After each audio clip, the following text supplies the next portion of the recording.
Ketika Bung Karno berbicara soal Islam, seolah-olah ia adalah seorang ulama, seolah-olah ia adalah anak kiai, seolah-olah ia pernah belajar di Timur Tengah maupun mondok di pesantren. Berbicara tentang keislaman Bung Karno, tak perlu diragukan lagi bahwa Bung Karno ini adalah seorang proklamator, seorang presiden Indonesia yang taat beribadah kepada Allah Subhanahu wa Ta'ala. Sebagai seorang Muslim, ia tentu mendalami ilmu-ilmu keislaman, khazanah keislaman, sebagaimana yang telah dipelajari oleh ulama-ulama sebelumnya dan masa kini. Insinyur Soekarno sering mendapat fitnah bahwa ia tidak beragama terkait dengan dukungannya terhadap salah satu kelompok di Indonesia, yakni Partai Komunis Indonesia. Tetapi dukungannya tersebut bukan semata-mata dilandasi dengan sesuatu yang tidak wajar, karena Soekarno pada saat itu ingin membangun persatuan dan kedaulatan bangsa Indonesia yang kuat, sehingga siapapun, kelompok apapun yang ingin membangun Indonesia dari segala sisi, maka Soekarno ingin merangkulnya, termasuk kelompok-kelompok PKI yang memiliki tujuan kemerdekaan Indonesia,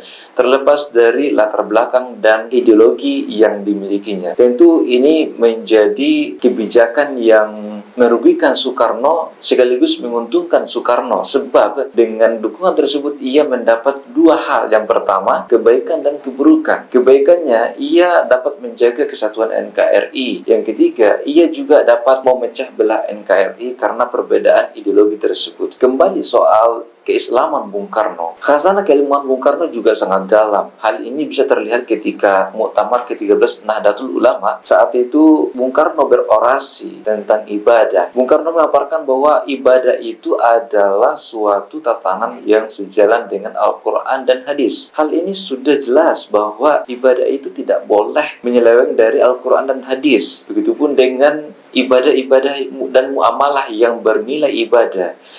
Bung Karno mengatakan bahwa sesuatu yang dikerjakan yang bernilai kebaikan itu adalah ibadah. Ibadah bukan hanya bentuk ritual seperti salat, tetapi menurut Bung Karno, ibadah, pekerjaan-pekerjaan sosial seperti membantu orang lain, gotong royong, itu juga merupakan bagian dari ibadah. Kedalaman keilmuan Bung Karno ini tentu saja sangat diapresiasi oleh ulama-ulama dan sejarawan Indonesia, sebab ketika Bung Karno berbicara soal Islam, seolah-olah ia adalah seorang ulama, seolah-olah ia adalah anak kiai, seolah-olah ia pernah belajar di Timur Tengah maupun mondok di pesantren. Tetapi semua itu tidak pernah dilakukan oleh Bung Karno, sebab Bung Karno hanya belajar di sekolah-sekolah seperti pada umumnya dan belajar ke Haji Umar Said Cokro Aminoto bersama dengan teman-temannya yang lain. Di sini kita bisa lihat bahwa ketika Abdurrahman Wahid berbicara tentang keislaman yang sangat dalam, hal ini merupakan hal yang wajar, sebab Abdurrahman Wahid atau Gus Dur merupakan sosok yang sangat dikagumi di Indonesia, bapak pluralisme, kiai, anak kiai, dan keluarga kiai. Wajar, pendidikannya pun berada di Timur Tengah, pemimpin pondok, dan pengurus Nahdlatul Ulama. Berbeda dengan Bung Karno, andai kata Bung Karno ini bukanlah seorang presiden, tentu ia adalah seorang ulama, sebab dari isi orasinya itu mengandung khazanah keilmuan keislaman yang sangat dalam. Jadi berbicara tentang keislaman Bung Karno tidak perlu diragukan lagi. Ini bukan soal dukungannya terhadap kelompok